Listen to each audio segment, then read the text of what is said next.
देहाच्या निरासे पाविदे अठाया मज ऐसी काया जबनो हे सजन हो भक्तीशिवाय नाही प्रेमाशिवाय भजन नाही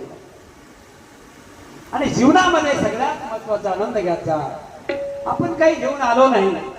सोबत काही घेऊन जाणार नाही कि क्या तू लेके आया बंदे क्या तू लेके जाएगा